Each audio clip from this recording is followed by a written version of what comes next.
Friends, திலகா கிச்சன்லேருந்து திலகா பேசுகிறேன். நம்ம என்னடா இது எண்ணெய் பாக்கெட் வச்சுருக்காளேன்னு பார்ப்பீங்க. இதை வச்சு தான் நம்ம இன்றைக்கி சமைக்க போகிறோம்.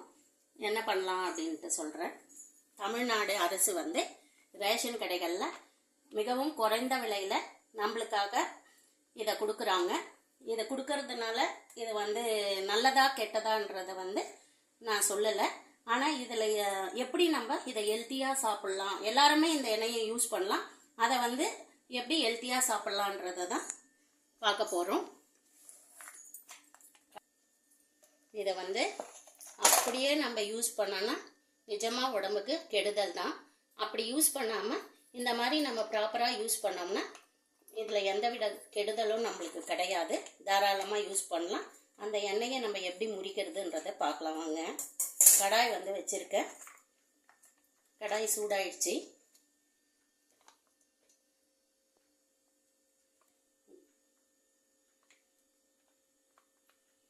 இந்த எண்ணெயை ஊற்றிக்கலாம். ஸ்டவ் ரொம்ப மிதமான தீயில் வைங்க. ரொம்ப அதிகமாக தீ வைக்க வேண்டாம். சீக்கிரம் இதுவாகிடும், எண்ணெய் கலர் சேஞ்ச் ஆகிடும்.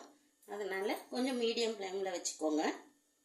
இதை எப்படி அந்த இதை முறிச்சு எடுக்கலான்னு பார்க்கலாம். எண்ணெய் கொஞ்சம் லைட்டாக சூடாகட்டும். இப்போ இந்த ரெண்டு பொருளை வச்சு தான் நம்ம இந்த எண்ணெயை சுத்தமாக ஆக்க போகிறோம். நைட்டில் சொல்லக்கூடாதுன்னு சொல்லுவாங்க, சாப்பாடுக்கு போடுறதுன்னு சொல்லுவாங்க, சாதத்துக்கு போடுறதுன்னு சொல்லுவாங்க. ஆனால் நான் சொல்லி தான் ஆகணும் வீடியோவுக்கு. கல்லுப்பு எடுத்திருக்கேன், கொஞ்சம் புளி எடுத்திருக்கேன்.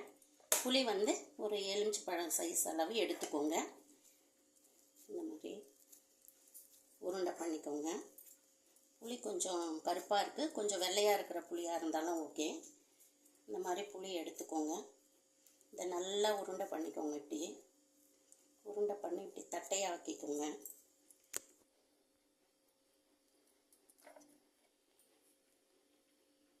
இந்த அளவு புளி எடுத்துக்கோங்க.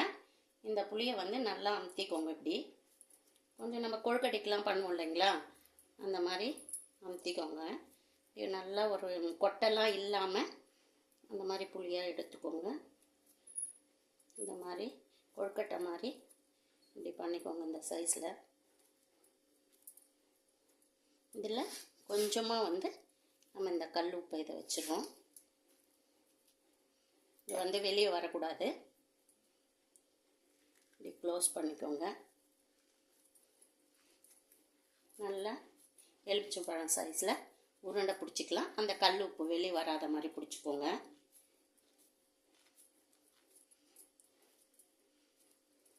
வெளியே வரக்கூடாது. அது நல்லா ரவுண்ட் பண்ணிக்கோங்க.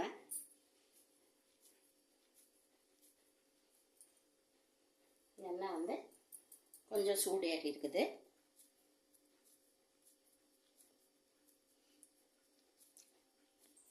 இப்போ எண்ணெய் சூடாக இருக்குது. ரொம்ப சூடாகலை, எண்ணெய் சூடாக இருக்குது. இந்த சூடாக இருக்கிற எண்ணெயில் இதை நம்ம போட்டுருவோம் அப்படியே மெதுவாக. இப்போ அது எண்ணெய் சூடாகி கொஞ்சம் லைட்டாக ஒரு இதுவாக வரும். அது போடும்போது உங்களுக்கே தெரியும். அந்த புளி சூடாகி கொஞ்சம் கொஞ்சமாக எண்ணெயில் வெந்த மாதிரி ஒரு மாதிரி வரும். அதை நீங்கள் கொஞ்சம் கொஞ்சமாக பார்ப்பீங்க. அந்த மாதிரி ஆகட்டும். எண்ணெய் தீ மீடியம் ஃப்ளேமில் வச்சுக்கோங்க. அதை அப்படியே டிஸ்டர்ப் பண்ண வேணால் அப்படியே இருக்கட்டும். அந்த புளி பாருங்கள் கொஞ்சம் கொஞ்சமாக வேகுது. அது ஃபுல்லாக ஒரு மாதிரி வறண்ட மாதிரி வரும்.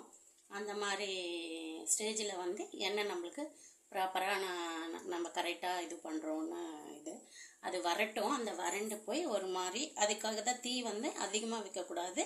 கம்மியான தீயில் அந்த எண்ணெய் அதில் இருக்கிற தீமைகள் முறிஞ்சு போகிற அளவுக்கு நம்ம மிதமான தீயிலேயே அதை போட்டு எடுக்கணும். பாருங்கள் புளி நல்லா வேக ஆரம்பிக்குது. சும்மா லைட்டாக திருப்பி விடுங்க, ஏன்னா ஒரே பக்கமாக இருக்கும் இல்லைங்களா.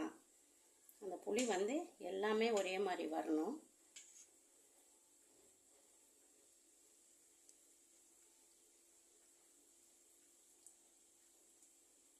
ரொம்ப தீ வச்சோம்னா அதனோட கலர் எண்ணெயோட கலர் மாறிடும்.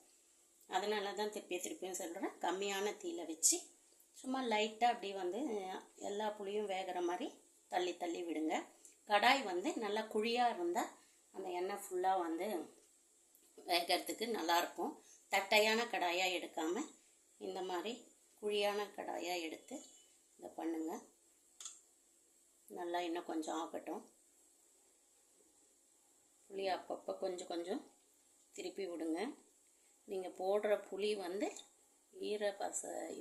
ஈரத்தன்மை இல்லாமல் இருக்கணும். அந்த உப்பு வந்து உள்ளே வைக்கும்போது நல்லா வெளியே வராத மாதிரி டைட் பண்ணிக்கோங்க.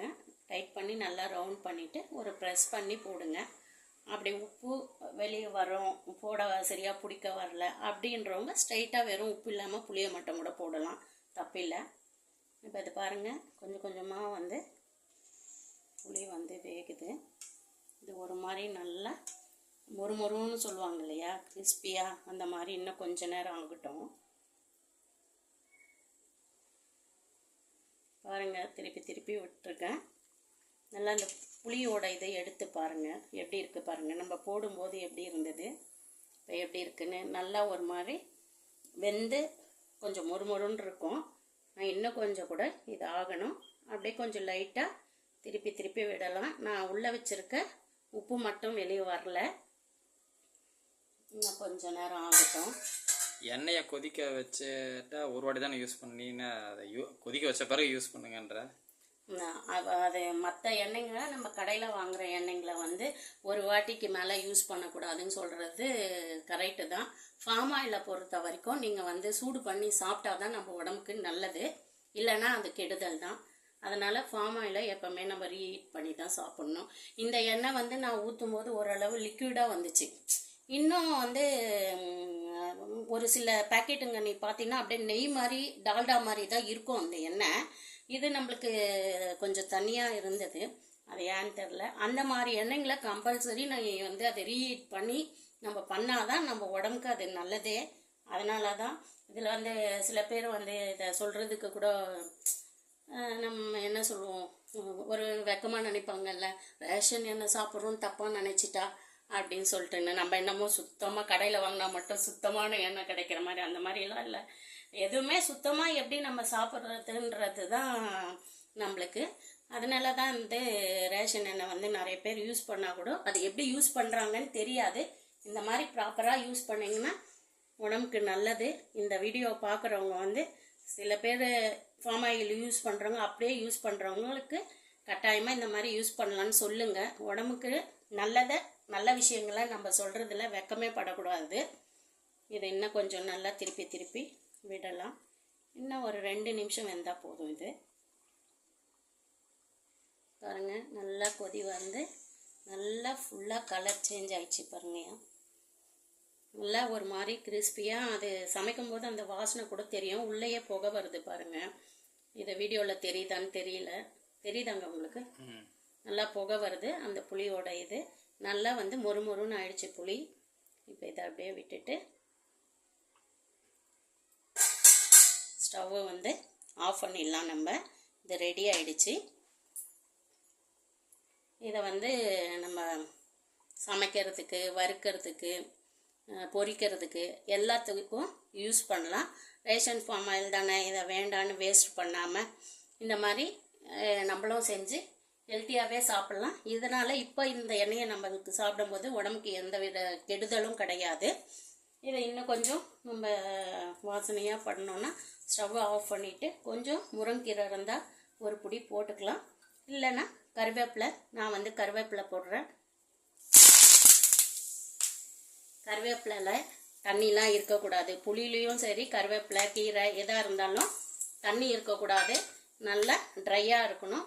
இப்போ வந்து இதை கொஞ்சம் நேரம் அப்படியே விட்டுருவோம். அந்த கருவேப்பிலை, புளி எல்லாமே ஊறி கொஞ்சம் ஒரு ஃபில்டரான பதத்துக்கு வரும். அப்போ வந்து நம்ம ஒரு நல்ல காட்டன் துணியிலையோ இல்லை ஃபில்டர்லேயோ எடுத்து இதை வெடிக்கட்டி ஸ்டோர் பண்ணி வச்சுட்டு சமையலுக்கு தாராளமாக யூஸ் பண்ணலாம்.